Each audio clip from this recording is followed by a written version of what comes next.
The night Eminem was replaced is a truth I've been paid to bury. Until now. You won't believe me, but I was there, standing in the room when the real Eminem disappeared. And something else, something far darker, took his place. It wasn't just a weird look-alike or a stunt for a new album. This was something deeper, something unnatural. And I've kept quiet for years, terrified of what I might have uncovered.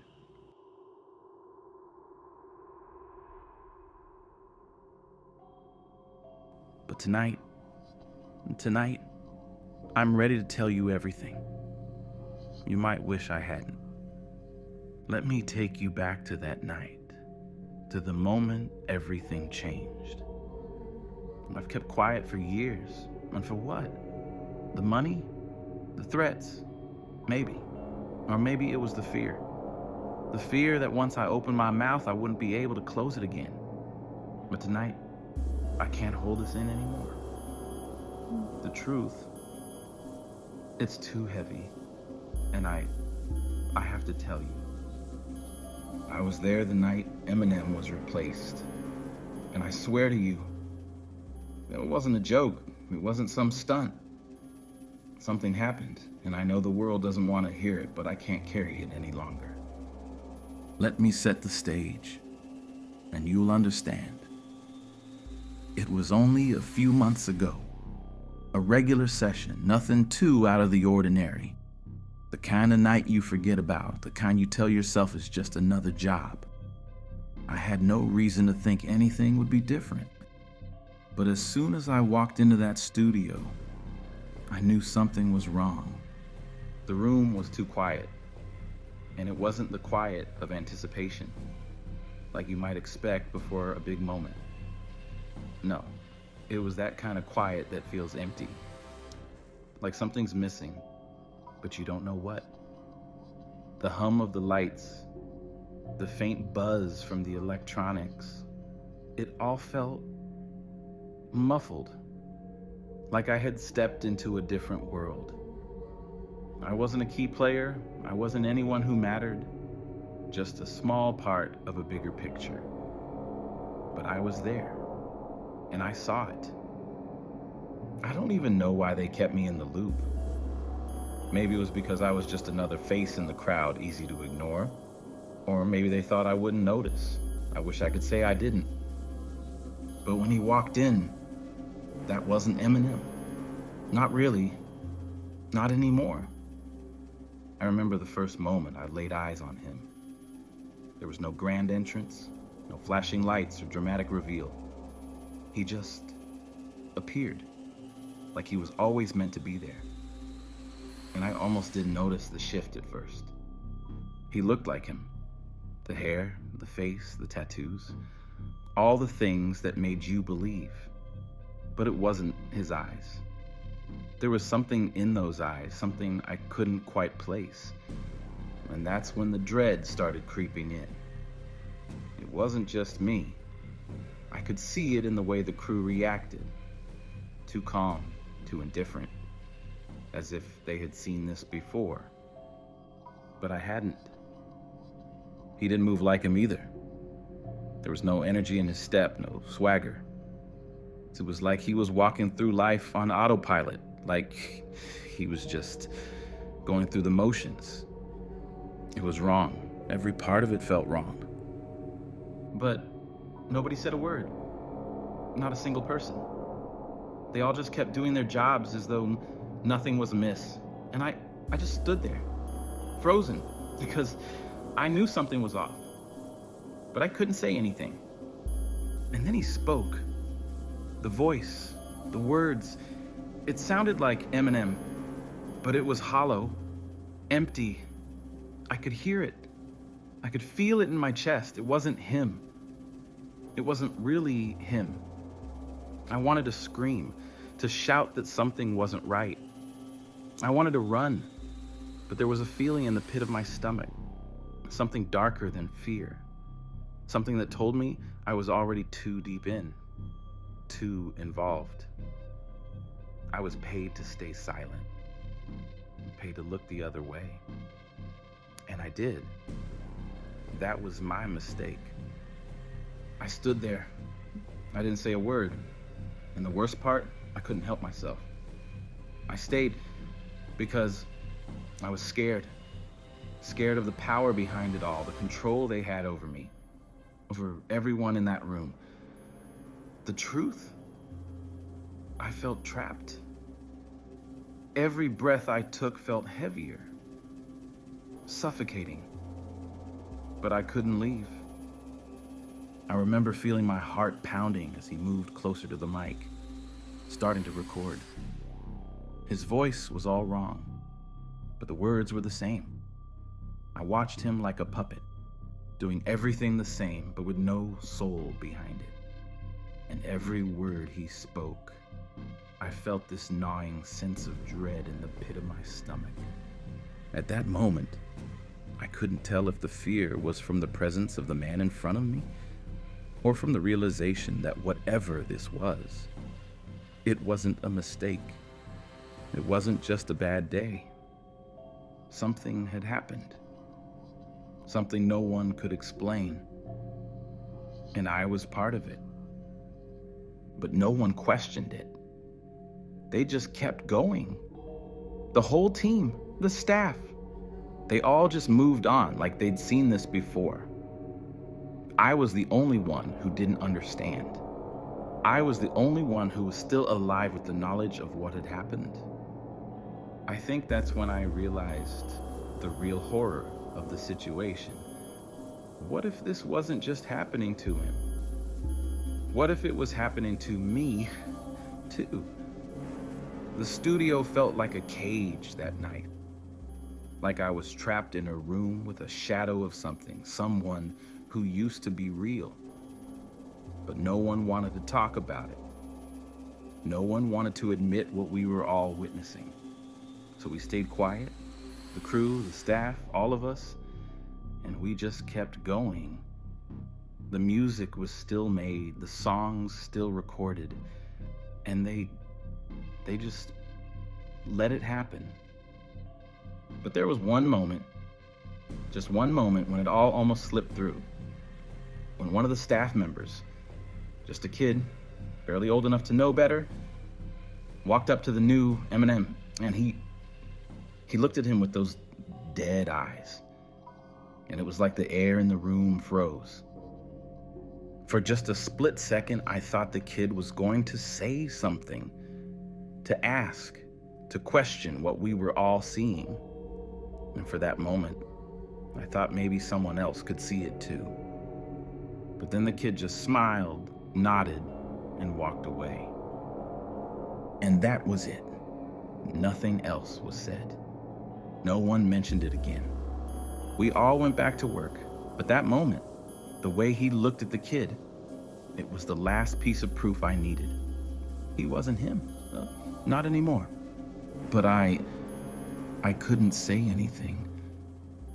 I couldn't speak the truth. Pauses. Voice shakes slightly. I was paid to stay silent, and I did. I didn't want to end up like the others who were too afraid to even whisper the truth. But that night, I realized something. I wasn't just watching him change. I was watching myself change too. And no one will ever know the full truth. But I can't. I can't live with the guilt of keeping quiet any longer. I need you to hear this.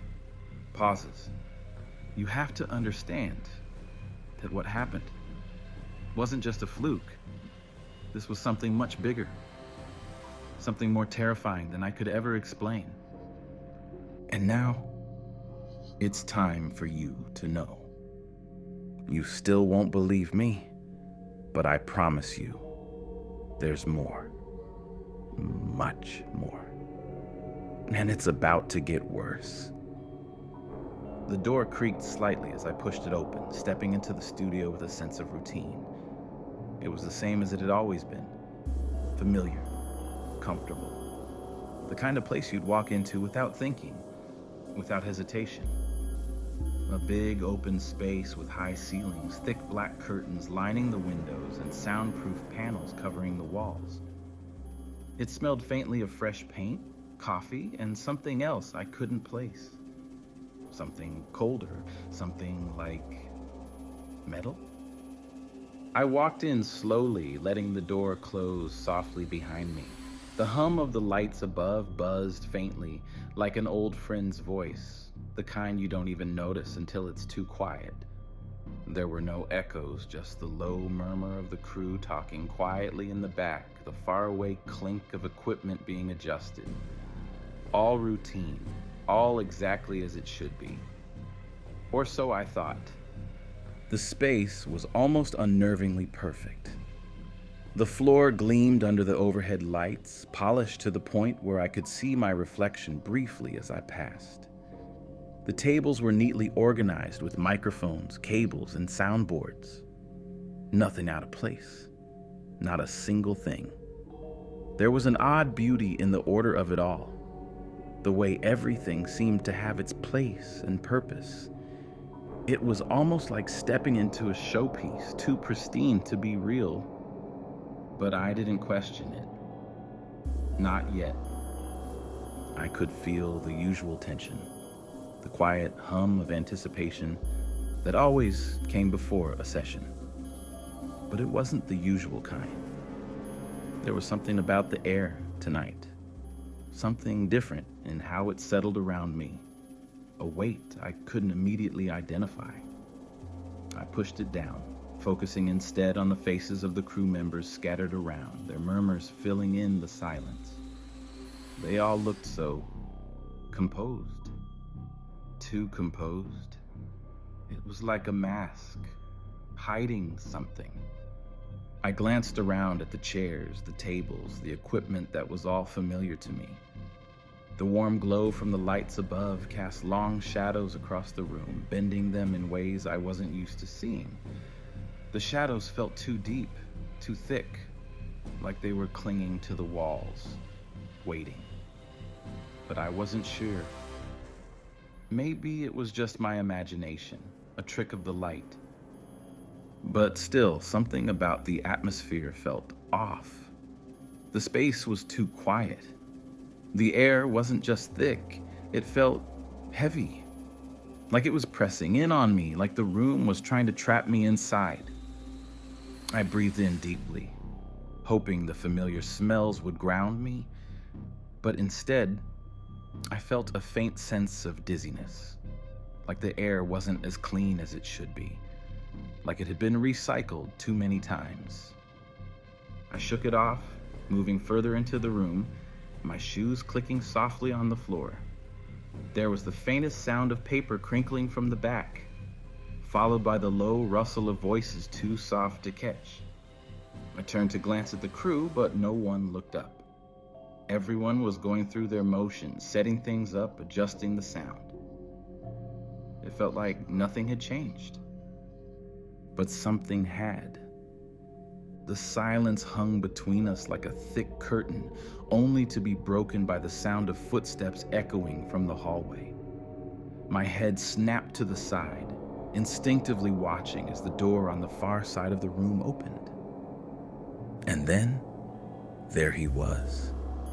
Or at least, I thought it was him. Eminem. Or, well, someone who looked like him. The same blonde hair, the same scruffy beard, the same tattoos. But as he stepped inside, I felt this strange, almost electric pull in the air around me. It wasn't just his presence. It was like the room shifted, like the walls themselves were exhaling. He walked in confidently, but there was something wrong about the way he moved. Too smooth, too rehearsed. His steps, though confident, lacked the usual energy, the fire that usually blazed behind his eyes. And when he looked up, there was nothing there. No fire, no soul, just emptiness. He nodded at the crew, smiling that half smile that always made you think he was hiding something. But this time, it was different. The smile didn't reach his eyes. Those eyes. They weren't the ones I'd seen on stage, the ones that burned with intensity. These were dull, lifeless, like staring at a reflection you didn't recognize. The crew didn't seem to notice. They went on with their work, chatting, adjusting the sound as if everything was perfectly normal. And maybe it was. Maybe they were used to this, used to seeing him this way. But I wasn't. I should have felt the usual rush of excitement, the thrill of seeing someone who had changed the game, someone I'd been lucky enough to work with in the past. But instead, I just stood there, watching him like he was a stranger. I felt a sharp prickle of discomfort at the back of my neck, as though something or someone was watching me. But when I glanced around, no one was looking my way. The hum of the lights seemed to grow louder, the air growing colder as I watched him settle into the chair in the center of the room. He sat down, his back straight, and he reached for the microphone, his movements methodical, precise, almost robotic. I could hear the faintest crackle of the mic being tested. But I didn't move. I didn't speak. I couldn't. And then he spoke. The words were perfect, as expected. The flow, the rhythm, the cadence, they were Eminem's. But they didn't feel right. The voice was familiar, but the sound was hollow, like it was echoing off some invisible wall, just out of reach. It wasn't him. I wanted to scream, to shout that something was wrong. But no one else seemed to care. No one was paying attention. Everyone just kept moving, doing their jobs, oblivious. But I couldn't ignore it. I couldn't forget the way he looked at me.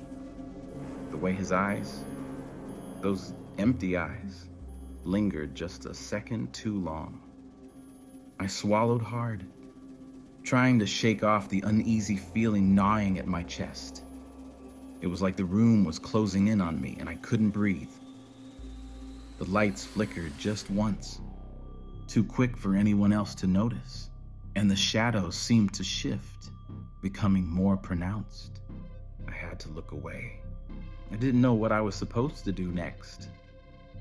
All I could think about was the strange way his voice echoed in my head, the way the energy in the room felt wrong.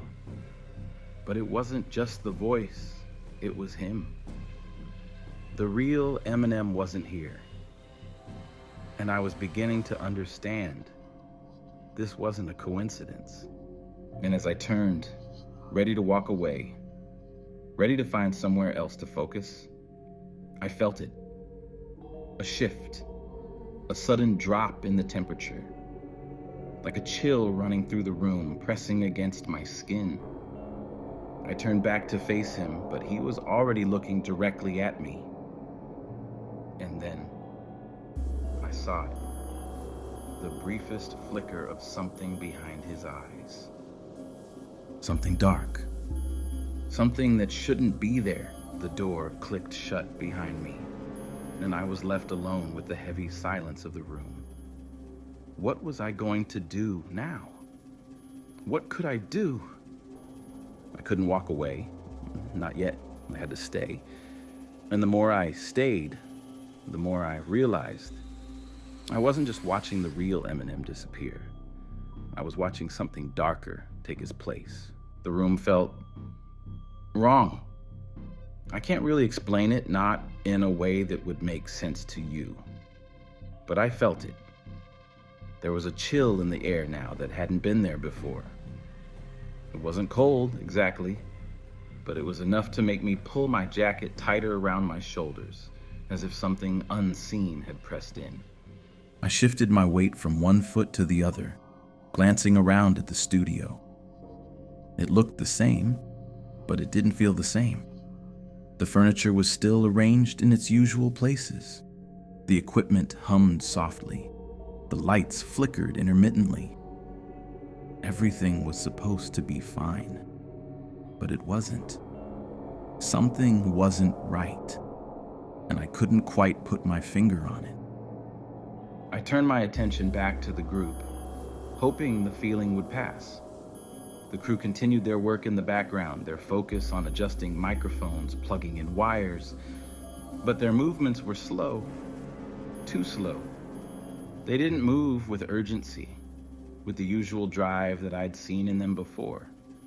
No one spoke unless they had to, and even then, their voices were flat, as though they were all stuck in some kind of trance. The only one not like them was him. The guest, the one who hadn't been here long, stood just outside the circle of light. I hadn't noticed him at first, but now that I did, I couldn't stop looking at him. Tall, with a sharp jawline and a cold stare that seemed to bore straight through me. He wasn't part of the usual crew. His eyes met mine once, but instead of a quick glance, he held my gaze for a few moments too long. It wasn't a normal look. It wasn't curiosity or interest. It was a warning. It was like he knew something I didn't. Something that would shake me to my core if I found out. His lips didn't move, but his eyes, they screamed at me. I had to look away before it became too much. I turned, feeling my heart beat a little faster. It was as if he just peeled back a layer of reality, exposing something underneath that I wasn't supposed to see. I tried to ignore it, to tell myself that maybe I was just paranoid. But the feeling didn't go away. I turned toward the back of the room, hoping the shift in focus would help. But then I saw the locked door. It had always been there, tucked away behind a large, dark curtain. I'd walked by it 100 times without thinking. But now it stood out. The lock was a dull silver, old and worn, but nothing about it looked unusual. Yet something about it felt like it belonged to a different world. One I didn't understand. One I was never meant to understand. I stared at it, my mind racing, but I couldn't make sense of it. Why was it locked? What was behind it? Why had no one mentioned it? The staff never talked about it, and the celebrity hadn't seemed to notice it, even though it stood only a few feet away. It was just there, tucked into the far corner like it had always been. And I had this sense, deep in my gut, that it wasn't supposed to be there. The air around it felt denser, almost like it was sucking in all the warmth, making the room feel colder the closer I got. I shook the thought away. There was no reason to worry about a locked door, right? But still, I couldn't pull my eyes away from it. I tried to focus on the work happening in the front of the room, but I couldn't shake the feeling that the door had just changed. Suddenly, the celebrity spoke. The voice snapped me back to the present. He was standing by the mic, the same look in his eyes, those empty eyes. But now, he was looking at me, the same stare, the same deadness. It was too much. I couldn't look at him anymore. His stare was too intense, too unnerving. I forced myself to look down, trying to focus on something, anything that wasn't him. But even as I shifted my weight from foot to foot, trying to adjust, trying to feel normal again, something else caught my attention. One of the staff members, no, not the crew, someone else, was standing in the corner of the room, leaning against the wall. His arms were folded across his chest, his head tilted at an odd angle, and his posture completely still. The stillness was unnatural. No one stood that still. Not for this long. He hadn't moved a muscle since I'd walked in. It wasn't that he was staring at anyone in particular. It was more like he was staring through them. Through all of us. His eyes were locked on something I couldn't see, his face expressionless, almost vacant.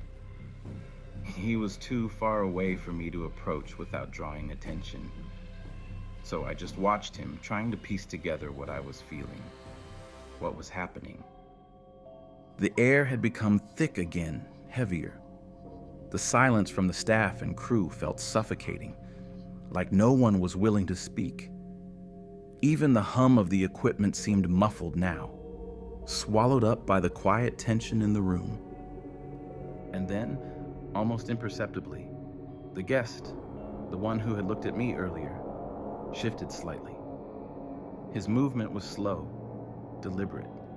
He didn't speak, but his gaze darted to the locked door, then to me.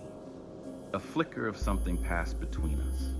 A connection, a warning, or perhaps a threat. And I couldn't shake the feeling that he knew something I didn't. Something about the locked door, something about him. The hair on the back of my neck prickled, and my palms felt clammy. I wiped them on my jeans, but the cold feeling wouldn't go away. There was something wrong with this room, something wrong with what was happening here. I tried to take a breath, to calm myself down. There had to be an explanation. It couldn't just be me. I took another step back, hoping to get away from the oppressive weight of the room. But as I did, the lights flickered again. Once, twice. The hum of the air conditioning died down for a second before kicking back in. But it was too late. The silence had already been broken. I looked up, meeting the celebrity's gaze again. And this time, something had changed. His smile, previously cold, shifted. It was too perfect, too rehearsed, like he was forcing it. That was the moment I knew. I had to leave. But as I turned to walk away, I felt it. Someone was watching me. And I knew, deep down, that I had just made a mistake by not leaving sooner. The room felt colder now. My breath came out in soft, visible puffs as I moved deeper into the space. A tightness in my chest settled in. Something heavy, pressing down on me. It wasn't just the silence anymore. The crew had gone quiet, but I could feel their eyes on me. Even if no one was looking directly, I felt it. It was like the walls were closing in and I was trapped in a room full of people pretending not to notice.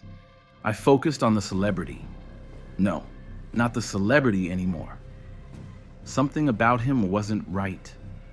His smile was rehearsed, forced. It wasn't a smile you give someone you respect.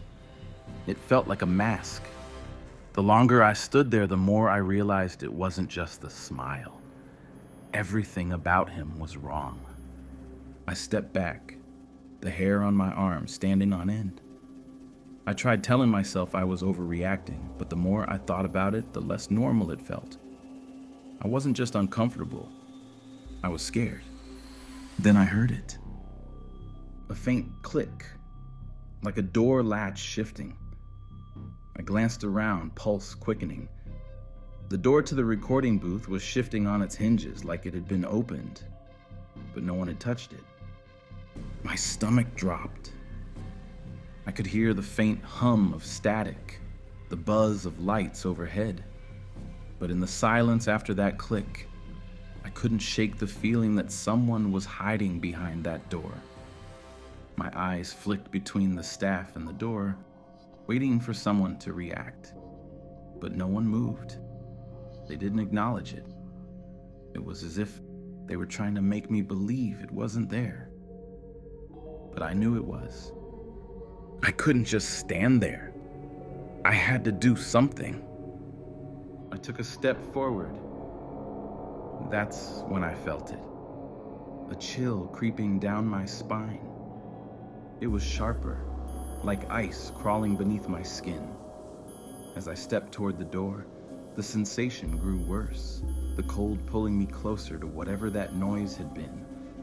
I could almost feel the air thickening, pressing against me. I reached for the door handle, my fingers trembling. The moment my fingers touched the cool metal, the door jerked open violently, like something had pulled it from the other side. I froze.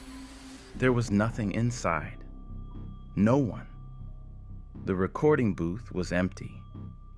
I glanced back, but the celebrity was still there, still watching me, his smile unbroken. The crew stood frozen, staring straight ahead. Time had stopped. I was the only one feeling the weight of everything that was wrong in the room. I stepped back, heart racing. I needed to get out. I had to leave, but my feet wouldn't move. The air was too thick, pressing me down. The lights flickered overhead, casting shadows in all the wrong places. My breath caught in my throat, shaky and unsteady. And then it happened. The lights flickered again, but this time it wasn't just the lights. The whole room swayed. The walls shifted just for a second, as if the ground beneath my feet had cracked open. A low, imperceptible hum vibrated through the room like the pulse of something alive, but dead. The room shifted again, walls pressing in tighter, shadows stretching longer. The sound of footsteps, too soft, too slow, echoed around me. I whirled around, but no one was moving. The crew stood frozen, bodies stiff. It wasn't just the celebrity now. It was everyone. The air was thick with something. Whatever it was growing. Desperation hit me. I reached for the door again, pulling on the handle, but it didn't open. The resistance from the other side was too strong. Then, without warning, the door slammed shut with a deafening bang. I stumbled back, my heart pounding. The sound echoed through the room, shaking my bones. Cold seeped through the cracks. The walls were closing in. I knew, deep down, that I wasn't supposed to be here. This room, this place, it wasn't meant for me. It had never been meant for me. I tried to scream, but no sound came. The pressure in the room grew unbearable, choking me. I couldn't breathe. The feeling of being watched, of being trapped, overwhelmed me. It was like the walls were alive, closing in. Alive in a way we don't understand. Then out of the corner of my eye, I saw it. A flicker. The reflection of a figure standing behind me. But when I turned, there was nothing there. Just shadows. I tried to back away, but the floor beneath me felt wrong. Unstable, like I was standing on the edge of a cliff, the ground about to give way. The room shifted again, the lights flickering, whispers filling my ears. My chest tightened, my breathing came in shallow gasps. I couldn't stay here. Not anymore. I bolted for the door, throwing it open, desperate to escape whatever was in that room. The crew, the celebrity, they were all still standing there, unmoving, like puppets frozen in place. As I stepped into the hallway, the door slammed shut behind me with a deafening bang. I spun around, pulse racing, but there was nothing behind me. No sound, no movement, just an empty corridor. And I couldn't shake the feeling that someone was still watching. I didn't know what to do anymore. I had to find answers, but I was already too deep. I didn't realize how far gone I was until I stepped into the next room, where the truth waited for me. I could feel my mind beginning to crack, the edges of reality blurring, the weight of everything pressing down on me until I could barely breathe. Every sound, every flicker of movement felt distorted, like I was trapped in a fever dream. The shadows had gotten thicker, deeper, clinging to the walls, wrapping themselves around me. I didn't know if I was hallucinating or if I was losing my grip on what was real, but it didn't matter. I couldn't escape it. My footsteps echoed through the hallway, each one sharper, louder than it should have been. The walls around me felt like they were closing in, but I couldn't stop walking. I had to get away from the room, from them, but no matter where I went, the sense of being watched never left. I kept my head down, trying to ignore the feeling that there were eyes on me from every corner. It was a faint sound at first, a whisper that barely registered, but it grew louder, like fingers scratching against glass, scraping, hissing. My breath hitched in my chest, the hairs on my neck standing on end. I spun around, but there was nothing there.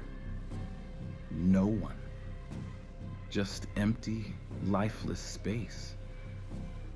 I tried to steady my breathing, forcing my body to calm down, but the sound kept growing louder, the scratching, the hissing. It was like it was coming from inside me, from deep in my mind. I pressed my hands to my ears, trying to block it out, but it was impossible. The room, no, it wasn't a room anymore. It felt different now. It wasn't just the lights flickering or the air growing colder. It was like everything was turning inward, folding in on itself. I stumbled forward, not sure if I was walking or if I was floating above my own body. I couldn't keep up with my thoughts anymore. I had to get out. I had to dot. Then, the door in front of me opened. The sound was so sharp, so sudden that it sent a jolt through my spine. I hadn't heard anyone coming. No footsteps. No one else was around. But the door opened, slowly, as if waiting for me. I didn't want to go in. I knew I shouldn't, but I couldn't stop myself. My feet were moving before my mind could catch up, pulling me into the room against my will. My heart was pounding in my chest as I crossed the threshold. The air inside was thick, suffocating, like the atmosphere itself was holding its breath. The room wasn't what I expected. It was too neat, too organized, too pristine. Like everything had been meticulously arranged for someone who would never walk through it. The chairs were perfectly aligned. The lights above cast harsh, sterile shadows. The coldness in the air grew even sharper, like a presence was standing right behind me. And then I saw it. There, standing in the middle of the room, was a mirror. But it wasn't just any mirror. It was too polished, too perfect. The glass was too smooth, reflecting nothing but the faint light from above. I walked toward it, unable to stop myself, drawn to it like I was supposed to see something, but I couldn't understand what. As I got closer, the air seemed to shift. The temperature dropped again, but this time, it wasn't just a chill. It was a freezing cold that wrapped around my limbs, numbing them. I reached out, my fingers brushing the cool surface of the mirror. But before I could touch it fully, the glass shifted. It rippled, like the surface of water disturbed by a single drop. And then I saw it. A face. Not his face, but the outline of it. The same eyes, the same jaw, the same features, but distorted, melted, like a reflection caught in a bad dream. The skin was pale, stretched tight, with cracks running through it, like it was beginning to tear apart. My hand pulled back before I could stop it, but it didn't matter. The face didn't go away. It lingered, staring at me from the depths of the mirror. I could feel its eyes on me, inside me. The reflection started to move. not just the face, the whole thing. It turned its head slowly, almost like it was waiting for me to catch up, to realize what was happening, but I couldn't make sense of it. I blinked, and when I opened my eyes again, it wasn't just the reflection in the mirror. It was behind me, too. I felt the cold breath on the back of my neck. The air seemed to press tighter against me. I spun around, but no one was there. The room, the mirror, it wasn't real. It couldn't be. I stumbled back, my mind scrambling for anything to hold on to, anything to make sense of what I was seeing. My thoughts were a blur, mixing together in a dizzying whirl. The edges of reality were starting to crack, but there was no way to put them back together. I tried to speak, but my voice felt trapped in my throat, suffocated by the heavy silence that filled the room. The mirror, the reflection, the figure in it, it was all too much. I couldn't breathe, couldn't think, couldn't... The glass shattered. I screamed, a high, panicked sound. But even as the shards fell around me, it wasn't the glass that terrified me. It was the shape behind it. It stepped out, slowly, deliberately. The figure was hunched, the skin stretched across its face like it had been pulled too tight. The eyes, the same hollow eyes from before, glared at me with an emptiness that I couldn't understand. But there was something worse in them now, something darker. My heart raced as it stepped closer, the sound of its footsteps echoing around me, too loud, too real. But before I could move, before I could scream again, the world went black. I didn't know where I was. I didn't know what had happened. All I knew was that I had to get out. But something had followed me. Something was waiting for me. I don't know how I moved, but I ran. My legs weren't mine anymore. They carried me down the hall, through the doors, past the rooms that seemed to close in around me.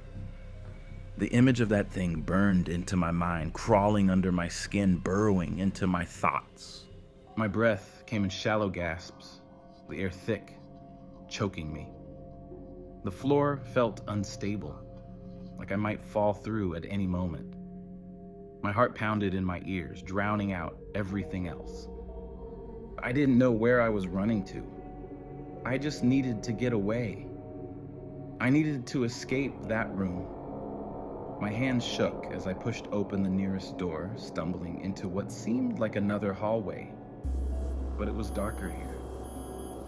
The lights flickered, adding to the haze in my mind. I tripped over my own feet, my pulse pounding in my throat. What had just happened?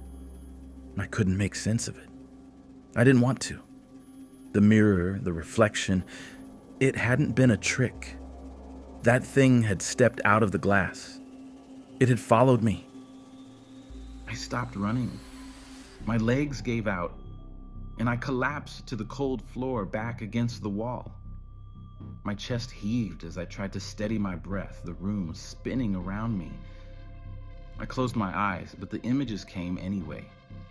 Its face, the way it had looked at me, the way it knew me. I rubbed my eyes desperately, trying to wipe away the terror, the truth.